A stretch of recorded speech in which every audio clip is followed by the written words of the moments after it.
Is one of the IT's successful Leaders in Debates program moderators during the 2015 general election campaign. And we're going to that forum. Two men with different visions of the future of the European Union are live before a studio audience. The battle lines are drawn on the biggest political decision of a lifetime.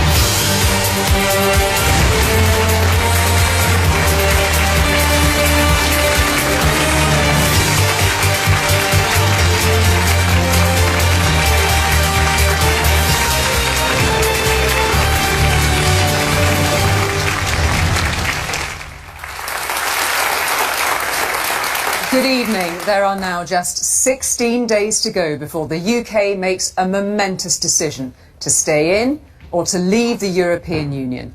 David Cameron called this referendum as Prime Minister and wants us to remain. Nigel Farage, the leader of the UK Independence Party, has spent his political life campaigning to get out. Over the course of the next hour, both men are going to be quizzed by our studio audience. First up this evening is Nigel Farage.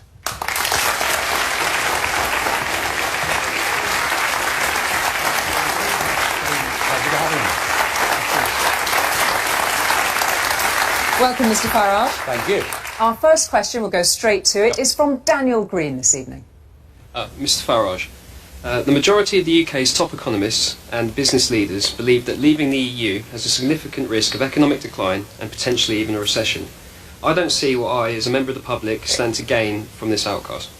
Well, it's a funny thing, that's what got me into politics in the first place. 25 years ago, we had a government backed up by the TUC, backed up by all the so-called expert economists who said, and by the way, Mr. Cameron, who at the time actually worked in the Treasury, and they took us into something called the exchange rate mechanism, where they pegged the level of sterling against the Deutschmark. I, at the time, was working in the commodities business, but also was trading currencies. I thought the whole thing was stone bonkers. Within 2 years, all the experts had been proved wrong. We had record business bankruptcies and record house repossessions. Then 10 years went by, and the euro came along. And 15 years ago, the very same people were all saying to us, but if you don't join the euro, then I'm afraid foreign and direct investment into Britain will cease, the City of London will close, terrible things will happen to you.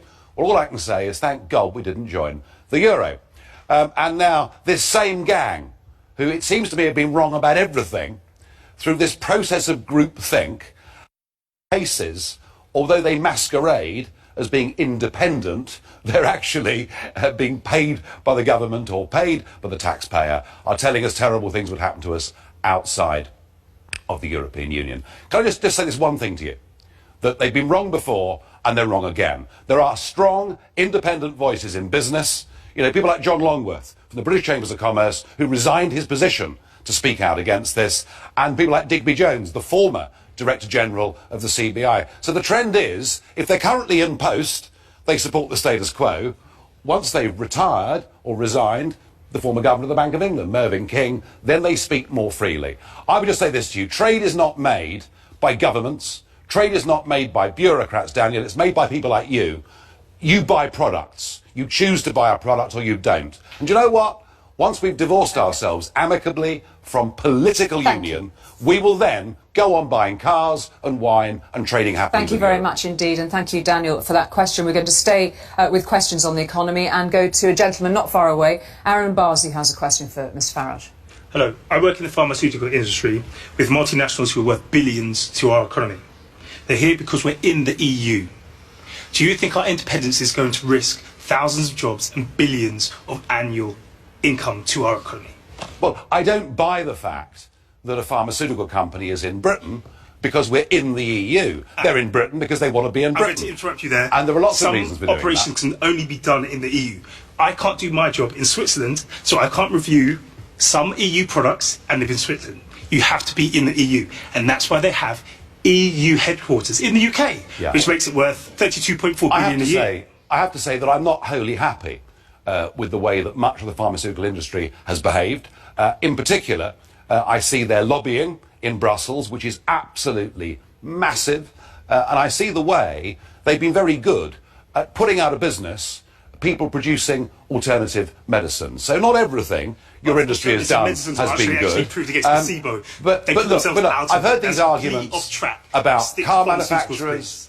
I've heard these arguments about car manufacturers. I hear all these arguments that people are only here because we're in the EU. Well, do you know what? We have in this country actually rather a big domestic market. And just to give you a sense of perspective, right? Only 12% of the entire British economy, 12%, is exports to the European Union. The other 88%. Specifically about pharmaceuticals, sorry. And also about jobs too. 32.4 billion 2004 report from the government. Right, so get that round to your head. 32.4 billion. Now, the European Medicines Agency is in London. It's all the medicines, all the groundbreaking ones for the whole of Europe are reviewed in London, and Brussels listens to us. You can't do that if you're not part of Europe. Yes. I'm sorry. This is entirely and utterly false. Full stop. Whether you're based in London, you know, I mean, for example, our biggest industry isn't pharmaceuticals. Our biggest industry by a mile is, of course, financial services of all kinds. You know, from stocks and shares to pensions to hedge funds, you name it. It's our biggest industry. It brings our biggest revenues, and all of that has been transferred to agencies that are scattered around the rest of Europe. We've had plenty on Mr. Farage's question. Thank you very much. We're going to stay with these issues, though, and go to Heather Reeves, who has another question for Ms. Farage. Heather. Mr. Farage, if we leave, we may find ourselves punished or financially crippled to set examples for other EU countries that wish to leave the EU. What safeguards are in place to protect us, especially when negotiations don't go our way? OK, fine. What did we join 40 years ago? What did my mum and dad's generation vote for 40 years ago? Tariff-free access to the European market. 40 years on, what we find is that tariffs across the world have come down because of globalisation. And for the benefit of tariff-free access to a market that sells us more than we sell them, that regulates not just the 12% of the economy that sells to the EU, but the other 88% as well, gives us unlimited free movement of people and bans us making our own trade deals with the rest of the world, frankly, the cost of membership now far outweighs any benefit. And do you know something? If those renegotiations went badly, let's say the worst case scenario, that the French and Germans decide to cut off their nose to spite their face with their... Hang on. Right, well, let's just say they decide to cut off their nose to spite their face with their biggest export market in the world. Do you know what? If they put tariffs on us, those tariffs will be significantly lower than our net financial contribution. So no deal is better than the rotten deal that we've got at the moment. And the reality, of course, allow us to come back on that, yeah, please, sure. Ms. Farage. The President of the EU Commission, Jean-Paul Juncker, has already said that deserters will not be welcomed with I know, open isn't arms. it lovely? And that the UK... Isn't it wonderful? And that the UK will have to accept being regarded as a third country and will not be handled with kid gloves. I don't want to be The German threatened. Chancellor and the Prime Ministers of Spain and I'm sorry, Netherlands I'm sorry, also we're disagree. British, we're better than that. We're not going to be bullied by anybody, least of all the unelected, charming though he may be, Jean-Claude Juncker. Forget it. Thank you, Heather. We're going to go to another question now. Stephen Dennison-Smith has a question for Ms. Farage. Yeah, Mr Farage, you've maintained that wages are kept low by uncontrolled immigration in the UK, and that if we leave the EU, one of the benefits will be that wages will rise. Yes. Wouldn't it be so that increased wages will make us less competitive globally? And that isn't it far better that we allow wages to rise because we have a stronger economy and in Europe, rather than artificially restrict the supply of labour and boost labour rates that way? Well, what we've done is we've artificially given our labour market a situation since 2004-05 where there's been a dramatic oversupply. That has driven down the cost of labour. That's just simple market forces, and indeed even the Bank of England, you know, have backed up the fact that for people on average salaries, their living standards are 10% lower than they were in 2008. If I can come back to you on that, what I'd say to you is that just artificially jacking this the cost environment in the UK up by restricting labour supply, the problem you've got is that you've seen traditional industries move to other parts of the world to lower cost manufacturing environments, and simply if you make us more expensive to do business artificially, it's going to migrate. Now this is the argument of Lord Rose, who, of course, is the chairman of the Britain Stronger in Europe group, although appears to have gone into hibernation.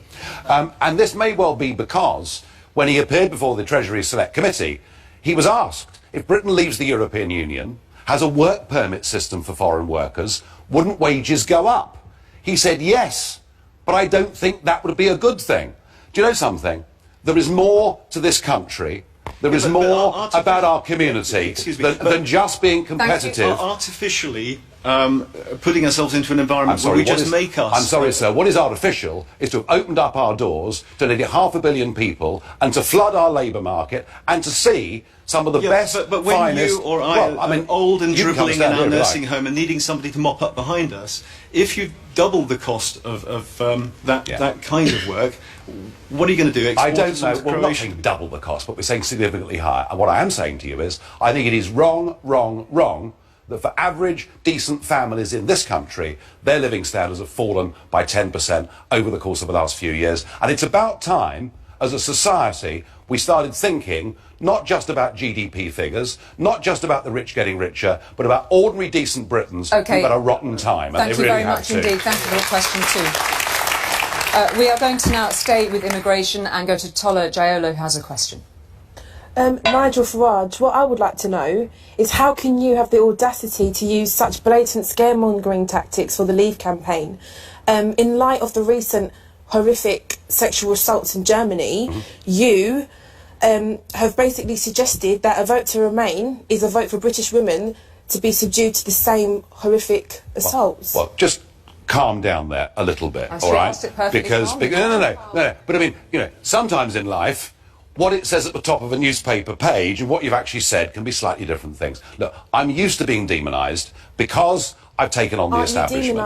And I have... Just let me finish. And I have, when I first suggested we should have an Australian-style points system, I mean, you'd think I'd said something dreadful.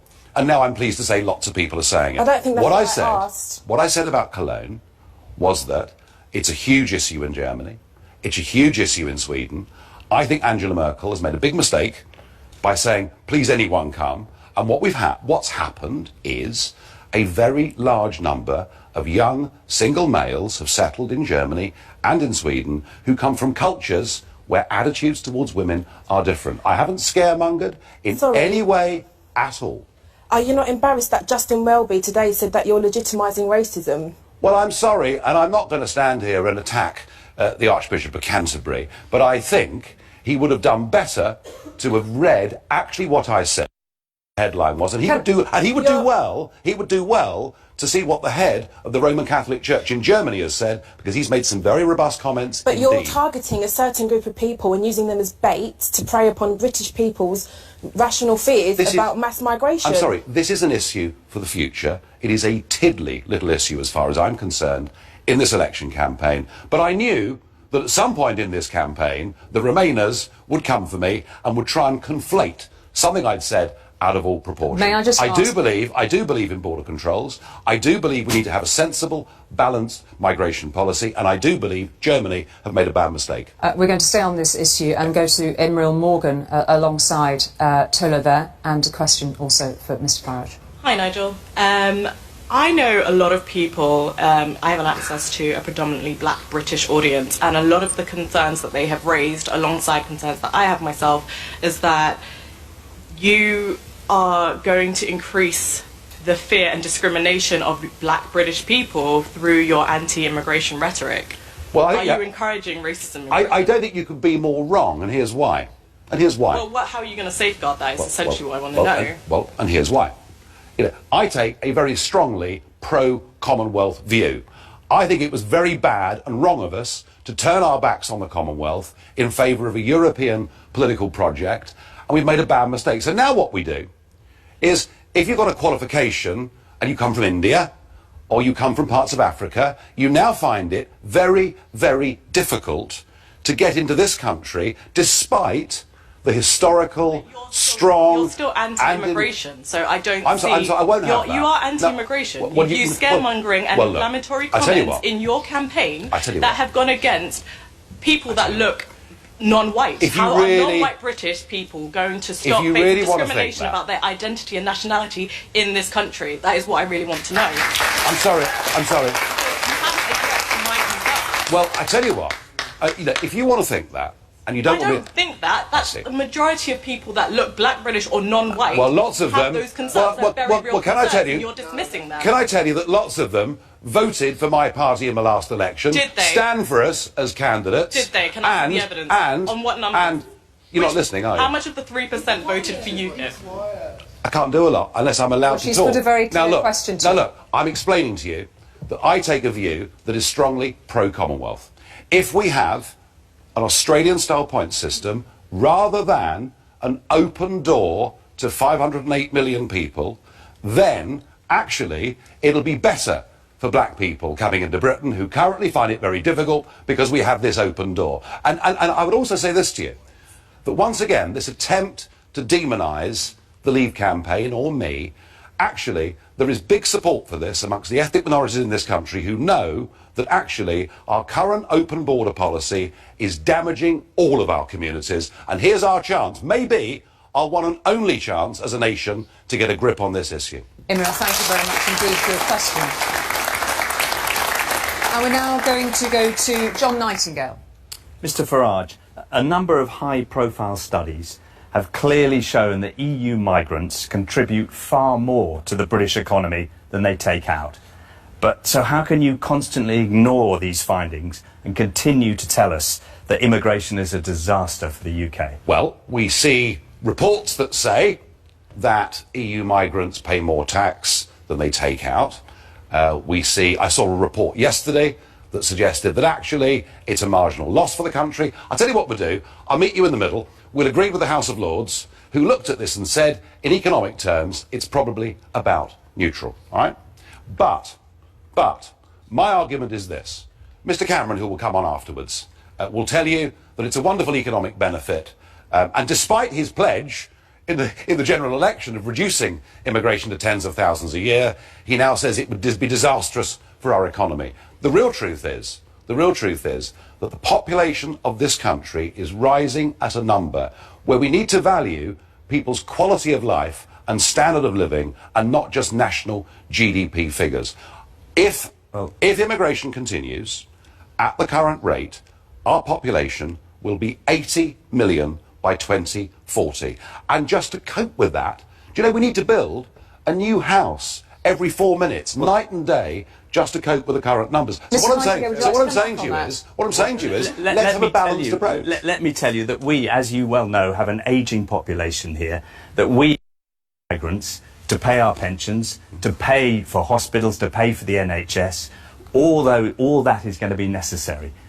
That if you think you can actually stop people coming in here, if you persuade our country to leave the European Union, and then you find, in fact, every European country that wants to trade in the free market has to have free movement of people, what are you going to do in 2 years' time? And then are you going to ask to join again? You're bringing something else in here. Look, nowhere else in the world, apart from the EU, is the argument made that to trade with each other, you need to have free movement of people. That doesn't exist anywhere else in the world. But it does in the EU, and we live in Europe. The Americans sell more into the European Union market than we do. They are not members of the European Union, they don't have a trade deal with the European Union, and they most certainly don't have free movement of people. Every European country that is not in the EU but wants to trade with the EU has to have free movement. Well, it doesn't have to have free movement, and actually the Swiss have just voted against it, as you well know. John Nightingale, thank you very much indeed for that. We're going to move on because we want to cover some more topics. I'm going to turn now to Dominic Rath, who has a question on law and order and security. According to the Director of Europol, law enforcement in the UK gains increasing security benefits from our EU membership. Given this, and the fact a number of former police chiefs have stated it would have a negative impact, wouldn't it be a huge backward step for our security to leave the EU? How are you going to assure our safety isn't compromised if we leave? Well, and again, it's the same debate, isn't it? Some people say that it's much better to be with the European Union, and they tend to be the people who are currently employed. Well, and then you say former and then you chiefs. get and then you get Sir Richard Dearlove, the former boss of MI6, who says actually it's a very dangerous place for us to be. Look, I take this very simple view. You quoted Europol at me. that same boss of Europol said that the migrant policy, and by the way, these are not refugees, they're mostly economic migrant policy over the last year, sparked by Angela Merkel, as we discussed earlier, has led to up to 5,000 jihadis coming in to the European Union in the space of the last 15 months. The former boss of Interpol said, we may as well put a sign on the southern beaches of Europe saying, terrorists welcome. So we have a very real problem. Now, the question is, how do we deal with issues like this? The first point that I think is really, really important is this. This should be a British passport. It says European Union on it. All right? I think, to make this country safer, we need to get back British passports so that we can check anybody else coming in to this country. Can we allow Mr. Ruff back in? I really do. I completely agree on your border control point, but what I'm talking about with our security is not just about that. And you've got to put terrorism aside. Terrorism accounts for some tiny proportion of the cases that our police are involved with around Europe. You've got stuff like Europol, you've got Eurojust, the European warrant, you've got the convention which allows the databases to be set up to change. If we leave, all of them are going to be taken out under the European. There's also, I work in card fraud. You have the SEPA arrangement where card fraud losses are much lower under that than in outside SEPA, which is the single European payment area. There are all these reasons that aren't actually terrorist or immigrant related. So when you're talking security, I think our police have a lot more involvement, and we're also the leading people in Europe that have caused a huge number of changes. But here's the point, Dominic's got a lot to get off his I know he has. He's very brief because I need to move on. I'll be very brief. Okay, there are two approaches to this. One is that as a sovereign nation, we cooperate and we exchange information with our friends and neighbours, just as we do with the Americans. But no one says we have to become the 51st state of America to do this. I suggest we do this as a sovereign nation, not give away the authority to this to Brussels or any we should agency. say also the director of Europol is in favour of remaining. Yes, he is, but he's equally criticised their own policy. We've already got a lot of intelligence there, sorry to come in, but we've already got a lot of intelligence to do with terrorism outside. The ones within the European Union aren't in that vein, and I don't think you can pass them in the same way, sorry. Thank you very much, You're Dominic. right. Okay, we're going to speak now and hear from Joanna Stambridge, who has a question about sovereignty. Joanna. Hi. Even if we left the EU, we're still going to be members of a whole lot of international organisations. I hope so. World Trade Organisation, the UN, the IMF, all sorts of different organisations, all of which involve sovereignty trade-off to some extent. So would leaving the EU really establish UK sovereignty, or is it a bit of an emotional red herring? Okay. You mentioned the World Trade Organisation. We have no vote on the World Trade Organisation. When international trade's being discussed, Britain, and sometimes we're asked even to leave the room, because we've given away the ability to do that to an unelected bureaucrat based in Brussels. Can I just stop you there? Because I'm not sure who's unelected. That's something that I keep hearing. The European commissioners are unelected. They are appointed. Sole right to propose legislation within the European Union. Can I again stop, because my understanding is European commissioners are appointed by elected representatives and have to be appointed we cannot by vote. Mr. Juncker. Mr. Juncker was the charming Mr. Juncker who's been threatening us was mentioned earlier. Okay. We can't vote for him. We can't remove him. Sovereignty. Thank you very much. We live in an interdependent world. But the point about this referendum, this is a referendum for us to vote to get our independence as a nation. Thank you. And that means we make our own laws in our own parliaments, our own courts are the ultimate arbiters, and we can then trade and make our own decisions. We just want to get one more question in, please. Forgive me for interrupting there. Mr. Grimwood, Dave Grimwood, you have a question. Thank you. We've been told that this referendum is a once-in-a-generation opportunity. I'm interested to know what you think the EU will look like in 20 years' time if we stay in it. Well, I think it's done for, frankly. I think the Eurozone is a catastrophe. Just look at what they've done to Greece and those Mediterranean countries. The migrant crisis is now not just dividing countries, but dividing within countries, leading to a whole new brand of politics. The money's run out, and yet, at the same time, they're saving up for the day after our referendum, their announcements about a European army and about an increased European budget. The project doesn't work. I want us to get back our independence, but to say we'll be good Europeans. We'll trade with Europe, cooperate with Europe, but govern ourselves. And I believe when we do that, the rest of Europe will do that too. And a happy Europe will be a democratic Europe of sovereign states who are good neighbours in the same street. That's what I want to get us to. Thank you very much indeed. Okay, I need to stop you there, Mr. Farage, and thank you so far to all our questioners and to you too, Mr. Farage. Thank you. And we will let you take your leave from us. Thank you.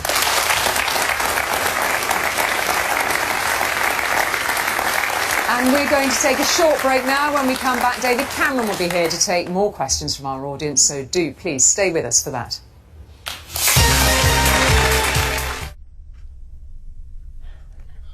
And we're watching a live forum on the UK's European Union referendum, where we just heard from Independent Party leader Nigel Farage. Mr. Farage has been campaigning for Britain to leave the EU for more than 20 years, and he made his case tonight on ITV. After this break, we'll hear from British Prime Minister David Cameron. The referendum is scheduled for later this month. Coming up tonight on C-SPAN, the results from primaries in 5 states. Our live coverage of the presidential race continues tonight with primaries in 6 states: California, Montana, New Jersey, New Mexico, and North and South Dakota. A more different vision for our country than the one between our side of Democrats for progress, for prosperity, for fairness and opportunity, than the presumptive nominee on the Republican side. So we're going to win for offense. We're going to win on education, no more Common Core, bring it down, bring it down. We want it local. We're going to win with health care. We're going to win at the border. We're going to win at trade. We have got to redefine what politics means in America. We need people from coast to coast standing up, fighting back, and demanding a government that represents all of us, not just the 1%. Join us live at 9 p.m. Eastern for election results, candidate speeches, and your reaction. And we'll look ahead at the fall battleground states, taking you on the road to the White House on C-SPAN, C-SPAN Radio, and cspan.org.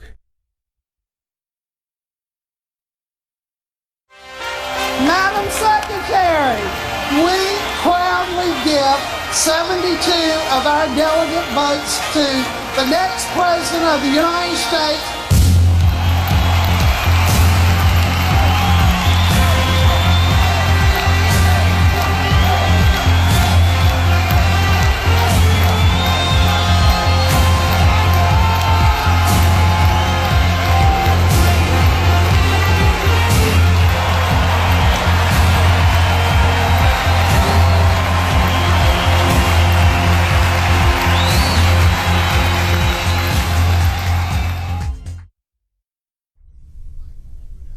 We'll be following those elections and have results on the 6 states primaries on C-SPAN tonight at 9. Right now, we're is referendum on UK's forum on the EU referendum. We've heard from Nigel Farage, who is the leader of the UK Independent Party, discussing his reasons for opposing the EU membership. Next up will be Prime Minister David Cameron, whose government supports staying in the EU. He'll be taking questions from an audience of 200 people drawn from across the country. The moderator is Julie Etchingham of ITV. She's been doing a fair job of keeping the subjects and the questions moving along during this hour-long program. Again, next up, British Prime Minister David Cameron. The four.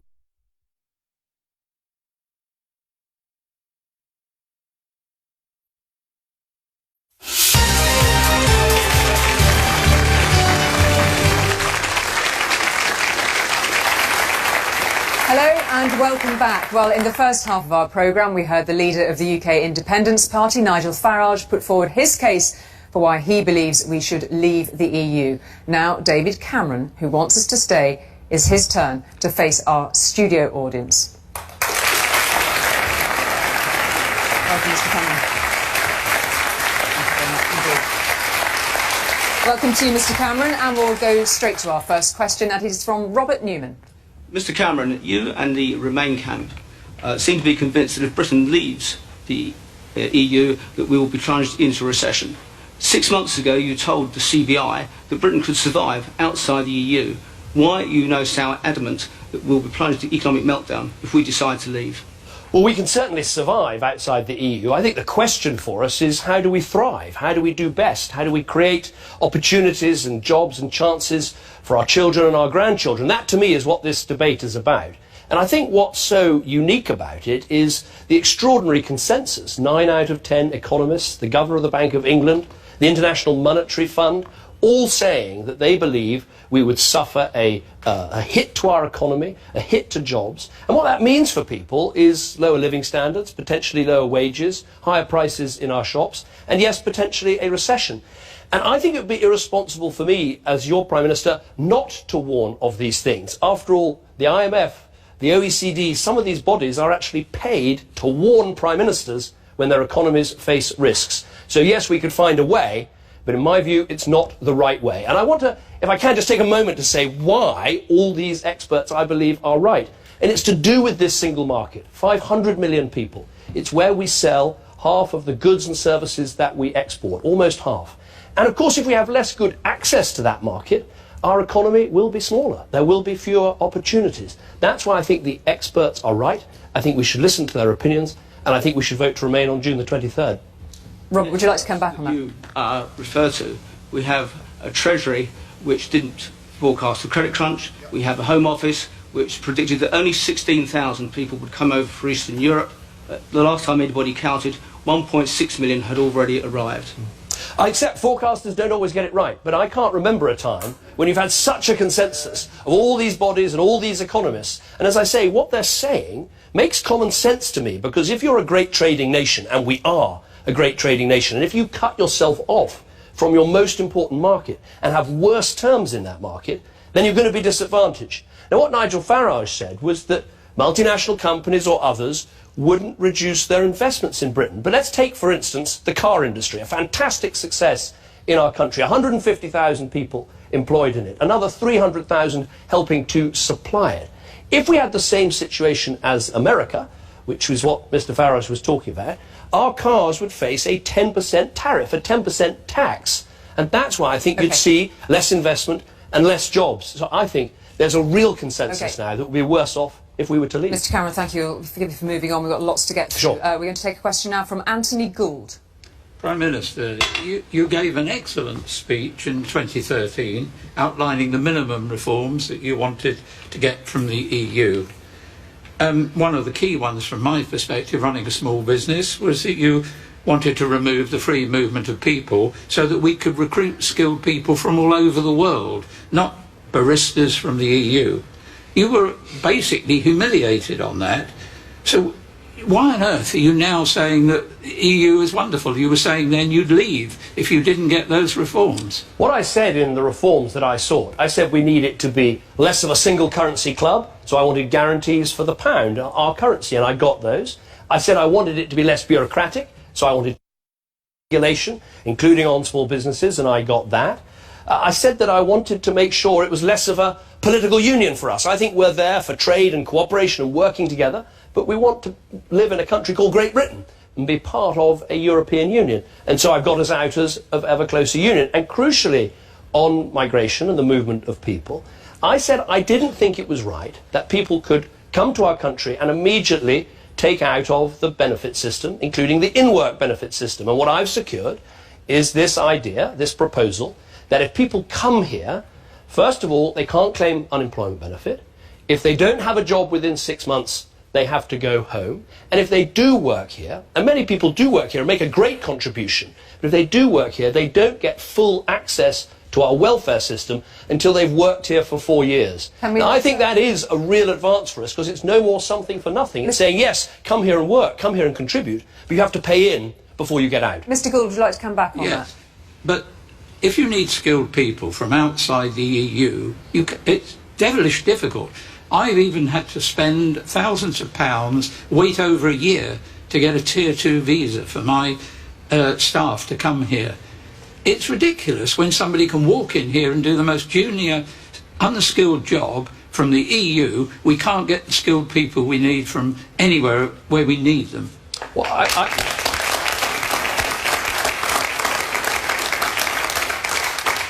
obviously, the control of immigration, I'm sure we'll talk about it tonight, is an important issue, it's an important challenge. And one of the ways we try and control it from the rest of the world is we say that we should do more to train our own people here to do the jobs that the British economy is delivering. And so what we have is if there's a shortage of a particular occupation, we say to business, okay, you can go and seek that from overseas. But what I want to see is more apprenticeships, more people going to university, more young people trained to do the jobs that our economy is creating. And that actually is probably the best way of reducing immigration and making sure there are jobs and livelihoods Thank you for our very people. much indeed, Mr Cameron. We're going to stay indeed with that issue of immigration now. We have a question for you from Harry Bapari.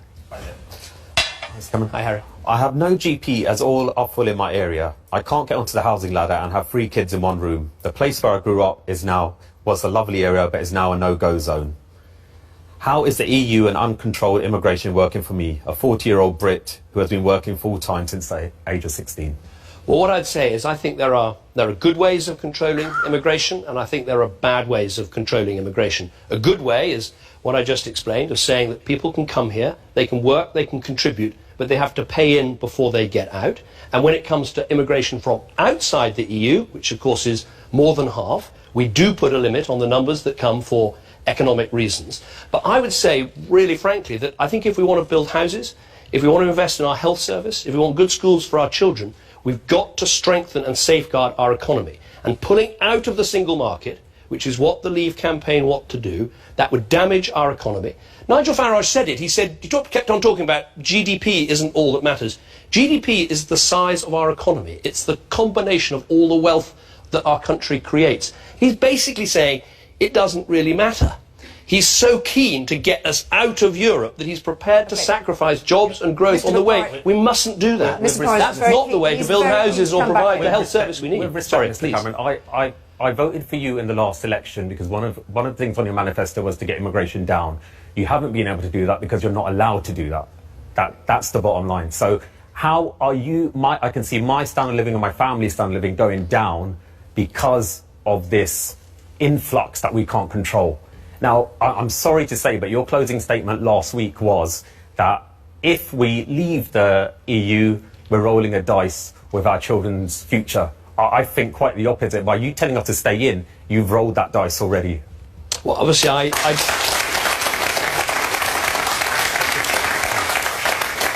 Obviously, I don't agree with that. I think the biggest risk we can take is to pull out of the EU, pull out of the single market, damage our businesses, damage jobs, and there'll be fewer opportunities for our children and grandchildren. And I say again, I hope that when people go to vote on June the 23rd, they think about their children and grandchildren. They think about the jobs and the opportunities they want for them, the sort of country that we want to build together, and they vote to say, we don't want little England of Nigel Farage. We want to be Great Britain, and we're great if we stay in these organisations and fight for the sort of values we believe in. We want to stay on this issue of pressure on services and immigration. Mr Cameron, we have a question to you on the NHS from Shania Dennis. Mr Cameron, I don't have to tell you that the NHS is under immense pressure. Not have enough resources for the demand from the service users. If we remain in the EU, what plans do you have to deal with the pressures of migrants on the NHS and its workers? Well, first of all, I think if we stay in the EU and we keep our economy strong, that's the absolute key to providing a strong NHS. And that's why the head of the National Health Service, Simon Stevens, said it's only with a strong economy that you can keep putting money and resources into the NHS. On this issue of migration, I absolutely agree. It is a challenge, but I don't think it's a challenge we should meet by damaging our economy. And as we think about it, I think we should also think about the 50,000 EU nationals that work in our NHS. Very often you'll find that people... We don't need EU nationals to work in the NHS. We've got enough skilled people in the NHS. If that was your main concern, you wouldn't be taking away the funding for the nurses, for students to go and study nursing. My issue is what plans are we going to have in place so that people can get MRI scans when they need to, so that I don't have to let down people on a day-to-day basis. We're really under-resourced. So as much as it's nice that they can bring over doctors and nurses, what resources, what facilities can you put in place to ensure that we can deal with this high demand? Well, what we're going to put in is an extra 12 billion in this Parliament into the NHS. But I would just make 12 billion towards what? We keep on hearing 12 billion towards making sure that we meet waiting times, not just for cancer, but also for mental health. Making sure we've got... Cancer. I just want to say, me and my co-workers, we're doing our part. We're providing excellent patient care. Thank you need to do your part and provide us with the right resources. Thank you. Let's leave it there. Mr Cameron, we're going to leave it there, please, so I want to get another question in. We've got a question now for you from Stuart John Channon. Mr Cameron, you went to the EU to reform our membership and get a better deal. do you share my frustration that EU citizens are still able to come into the UK and claim benefits? And what assurances can you give us that if we stay, you will look for further reform? Well, first of all, I agree with you. Reform doesn't end on June the 23rd if we vote to stay in. We should keep reforming this organisation. But I would say, and I think it's really important, I think we do have a special status in the EU already. We're not in the euro. We've got our own currency. We're not in the no-border zone. We've kept our own borders. We're now going to be out of the ever-closer union proposal. So our membership is right for Britain. It gives us the trade. It gives us the cooperation. It helps us work with other countries to get what we want. Now, in terms of reform, I think the things I secured do really help us. They safeguard our currency. It means we can't be discriminated against. They make sure that there are targets for cutting the regulations on business that people can find frustrating. And so, yes, the reform goes on. But, of course, if we leave, the reform ends. And here's what really happens if we leave. Of course, we'd still want to sell into that single market. So we'd still have to meet all the rules and the regulations that Brussels lays down, but we won't be at the table. We'll be like a country with our ear and our face pressed up against the glass, trying to find out what's happening with the other 27 countries, making rules that affect our country. And I would say that is no way for the fifth biggest country, biggest economy in the world to behave. We need to be in this organisation, fighting for British interests and for British jobs. Leaving is quitting. And I don't think we're quitters. I think we're fighters. We fight in these organisations for what we think is right. Surely when you went for that deal, that was the opportunity to say, I've got this referendum coming. This is my opportunity to get the deal that will be right for Britain. But you weren't able to achieve that. Well, I don't see how we're going to be able to achieve that later on down the line. Well, sir, you mentioned specifically the issue of benefits. And one of my key demands, which I got, was to say, if you come here, you don't get unemployment benefit. If you haven't got a job after 6 months, you have to leave. It is the free movement to come and work, but it's not the free movement to come and live off someone else's taxpayers. And uniquely in Britain, you're going to have to work here for 4 years, paying into the system, contributing to our economy, before you get full access to our welfare system. Okay. I think that is a really good proposal, and one, of course, that we only get if we stay. If we leave, reform is over, and I worry for what would happen to our economy and the jobs and the livelihoods of people, which I think is the most important thing in this referendum. Thank you very much indeed. And just on a point of information on that, by how many figures do you expect the migration from the EU to fall as a result of the reform that you secured? I haven't made a forecast because, frankly, we've had pretty extraordinary years recently in the European Union. The first 5 years I was Prime Minister, our economy created more jobs than the rest of the European Union put together. And so we have seen a lot of people coming to live and coming to work here. Actually, 9 out of 10 people in work are British nationals. 2/3 of the jobs created since I've been Prime Minister have been British people taking those jobs. So I'm not going to make a forecast, but I think it stands to sense. If you can come in from the EU and get £10,000 of tax credits on top of your wages, and I'm saying you're not going to have that in future, clearly that will make a difference. OK, thank you very much indeed, Mr Cameron, for taking that point. And we get a question now on sovereignty from James Esses. Mr Cameron, we recently celebrated the 800th anniversary of the Magna Carta. The United Kingdom has been built on the pillars of democracy, and we have the greatest legal system in the world. Is it not shameful that since joining the EU, our Parliament is no longer sovereign, our Supreme Court is no longer supreme, and our nation is no longer self-governing? Well, so what I would say, first of all, I think we're engaged in the greatest act of national sovereignty that we've had for many years, a referendum where not the politicians, but the people will decide whether we stay in this organisation or whether we leave. And I would say, having been your Prime Minister for the last 6 years, Parliament is sovereign. We've just had a Queen's speech with a whole set of proposals and measures, some of which you might agree with and some of which you might disagree with, but they're British proposals for the British people from a British government. Now, you hear a lot of talk about patriotism in this referendum. As far as I'm concerned, I love this country with a passion. I think we're an amazing country. And I say if you love your country, then you don't damage its economy. You don't restrict opportunities for young people. You don't actually isolate your country and reduce its influence in the world. And frankly, I do worry about a second Scottish referendum if we vote to leave. And you don't strengthen your country by leading to its breakup. So I'm deeply patriotic. I think this is a case for a bigger, greater Britain inside a European Union. And let me go directly to this point about... Sorry, please do. Your own House of Commons library has estimated that up to 55% of our laws are made by Europe, i.e. unelected bureaucrats, and we also are in the position that our own Supreme Court judges can be overruled by European judges, some of whom may never have even stepped foot in this country. It's a disgrace.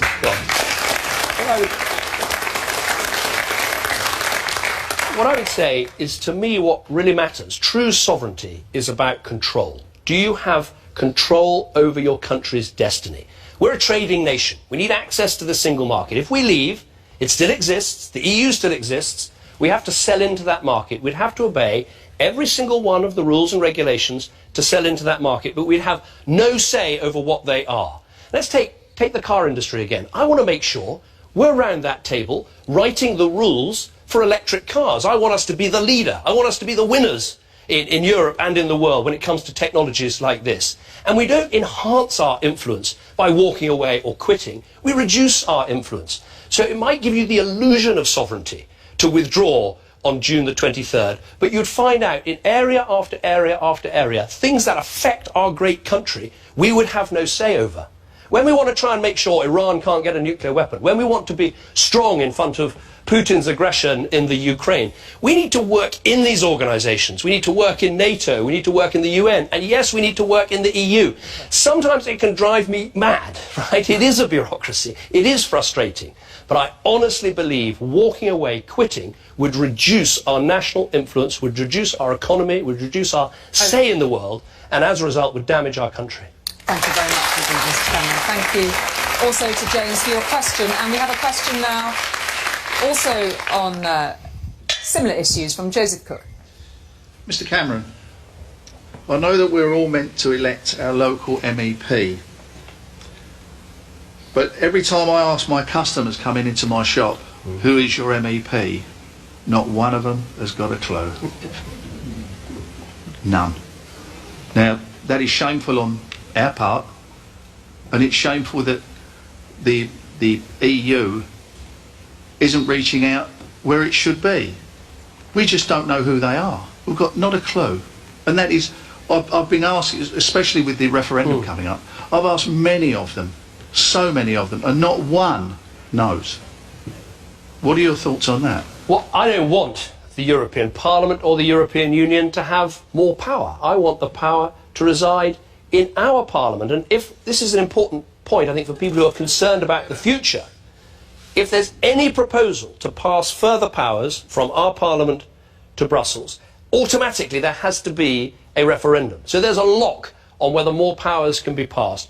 Does Brussels need reform? Yes. Do these institutions need opening up? Yes. Can it be frustrating sometimes? Of course it can. But the question we've got to ask ourselves in this: do I like the European Parliament? Frankly, I don't like it very much. The question we've got to ask ourselves: are we better off? Are we stronger? Are we safer if we stay in this organisation or if we leave? That's the question on the ballot paper, and I hope people, I'm sure, will share many of my frustrations about the European Union, but frustrations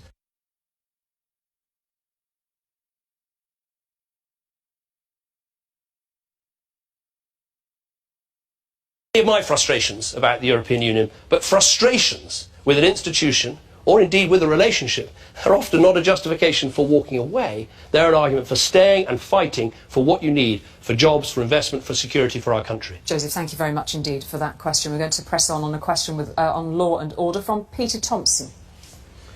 Mr Cameron, just today we have seen yet more evidence of the type of crimes committed by EU nationals who have records in their home country and come here to commit more crimes.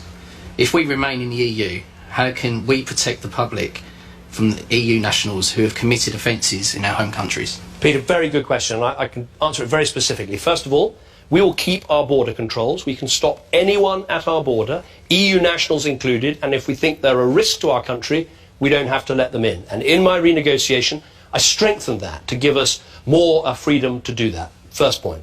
Second point, we've got a lot of European and other foreign nationals in our prisons. And one of my greatest frustrations as Prime Minister is going around to some of these countries, whether it's going to Nigeria or Jamaica or Pakistan, and trying to get foreign nationals out of our prisons and over to the countries where they came from.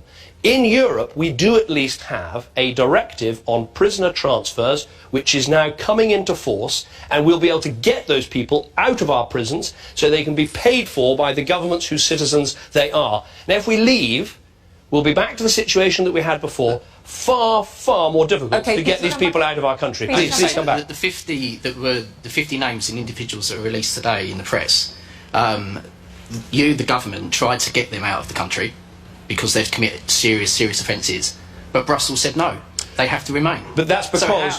So how can we deal with that issue? Because of this prisoner transfer agreement is not yet fully enforced. So when will that be? It is coming in the coming months. So we're going to see we've already seen some go, and we're going to see a lot more go. But the certainty is this: if we leave and we're outside these directives, we'll be back to the situation we have with other countries on the other side of the world, where it can take months, it can take years, it can sometimes take decades. I mean, I'm old enough to remember, I expect some of us are old enough to remember, when inside Europe, people could flee Britain and go to the Costa del Crime in Spain, and it would take us decades to get them back. Because of just one more point, I promise I'll come back to you. Because of the European arrest warrant, we can now get people back. 1,100 murderers, rapists and criminals have been brought back to Britain and face justice in our courts because of that. And we lose it if we go. Why are they entering the UK in the first place? I understand the European arrest warrant, and that's great. Taken back to their own country to face justice. But why are they entering the UK in the first place? Well, they shouldn't, and that's why we keep our borders, and my renegotiation means that we have more freedom to stop people coming in the first place. Leave, and those things go. OK, thank you both, Peter and Mr Cameron, for the response to that. And we will leave another question with Mr David Grimwood, who's with us again. Thank you. Mr Cameron, win or lose this referendum, are you finished as Prime Minister? And... Oh, I thought it was a pretty frank one, all right. And if you do lose, what does Britain look like in 20 years' time? Right. First of all, this is a vote of the British people. Your votes all count equally. It's not a vote for the politicians. And what I've said, having promised this referendum, having arranged this referendum, I've said I would accept your instructions. And I think it's very important that people's individual careers and future don't get caught up in this vote. I want everyone to focus very clearly on the choice. And the choice you've heard tonight. Do you go with Nigel Farage and the Leave team? You put jobs at risk, you potentially shrink our economy? Or do you go with this extraordinary alliance of Greens and Liberals and the Labour Party, a Conservative government, the trade unions, business large and small, and put our differences aside and stay in this organisation for the good of our country? That's the choice. And that's not about my future, that's about the country's future. As for what I think this organisation will look like, did you mean if we stay or if we leave? Which one? If you lose the argument and we leave the EU, what will Britain look like in 20 years' time? Just 10 seconds answer, please. I worry if we leave that we're going to see our economy suffer because we're going to lose access to the absolutely vital market that we have. And I would say the right thing to do, the British thing to do, is to fight for a Great Britain inside a European Union and don't take the Nigel Farage Little England option. That's not the country we want, it's not the country we want for our children, and I don't think it's right for our country. So I hope we vote to remain on June the 23rd. Cameron, thank you very much indeed. And there we must leave it. Thank you very much indeed, David Cameron. Well, we have heard from David Cameron and from Nigel Farage, both putting forward their arguments, but the decision, of course, will ultimately be yours when the polls open on June the 23rd. And if you haven't already done so, you've got just 2 hours left to register to vote. You can do that online at the address on screen now. In 2 days' time, on Thursday the 9th, I'll be hosting the ITV referendum debate with 6 key figures from the Leave and Remain camps. Stay with us now on ITV for reaction and analysis on News at 10. Thanks very much to everybody for all of your questions. Thanks to you at home for watching. Good night.